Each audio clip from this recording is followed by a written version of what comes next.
దక్షిణ భారతదేశంలో ఇదే కాలంలో కురిసిన వర్షం సగటు వర్షపాతం కంటే 73% ఎక్కువగా ఉంది.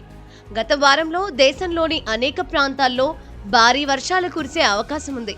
వర్షాలు, వరదల కారణంగా దేశంలోని అనేక ప్రాంతాల్లో కొండ చర్యలు విరిగిపడ్డాయి. ప్రపంచవ్యాప్తంగా పడమర నుంచి తూర్పుకు వీచే బలమైన గాలులే దీనికి కారణమని శాస్త్రవేత్తలు చెబుతున్నారు.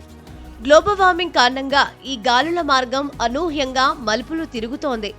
వరదలు పోటెత్తాయి. గ్రామాలు, పట్టణాలు నీట మునిగాయి. వందల మంది మరణించారు.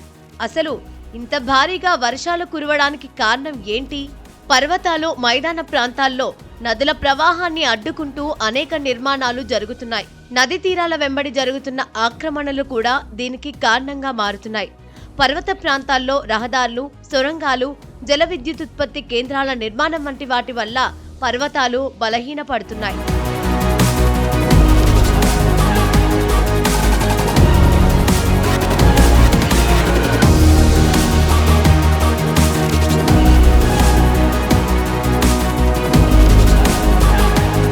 పర్యావరణ మార్పుల కారణంగా రుతుపవనాల తీరు మారుతోంది.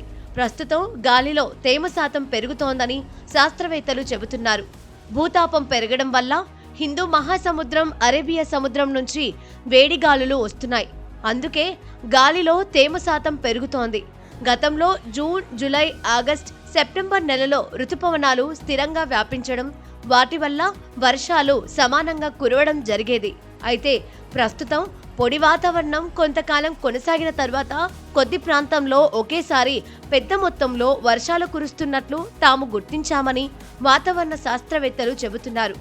తేమతో నిండిన భారీ మేఘాలు పర్వత ప్రాంతాల్లో కొండలను తాకినప్పుడు చిన్న ప్రాంతంలో పెద్ద వర్షం పడుతోందని నిపుణులు చెబుతున్నారు. దీన్నే క్లౌడ్ బస్టర్గా వ్యవహరిస్తున్నారు.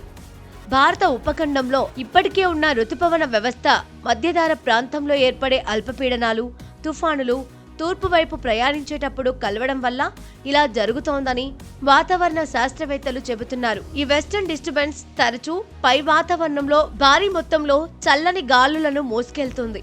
కింది వాతావరణంలో రుతుపవనాలు మోసుకెళ్లే వేడి గాలులు, తేమ నిండిన గాలులను ఇవి కలిసినప్పుడు వాతావరణం తీవ్రంగా మారిపోతుంది.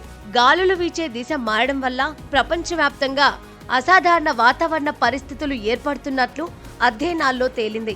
భారత్లోనూ ఇటీవలే ఈ పరిస్థితులు కనిపిస్తున్నాయి. భూతాపం పెరగడం వల్ల వాతావరణంలో సంభవిస్తున్న మార్పులకు తోడు మనుషుల చర్యలు కూడా వరదలకు కారణమవుతున్నాయని శాస్త్రవేత్తలు చెబుతున్నారు. ఏడాది సాధారణం కంటే ఎక్కువ వర్షాలు కురుస్తాయని వాతావరణ శాఖ హెచ్చరించినప్పటికీ చాలా చోట్ల నదుల కరకట్టలు, కాల్వల ఆధునీకరణ లాంటి పనులు చేపట్టలేదు. పట్టణ ప్రాంతాల్లో వరద ప్రవాహానికి ప్లాస్టిక్ వ్యర్థాలు అడ్డంకిగా మారుతున్నాయి.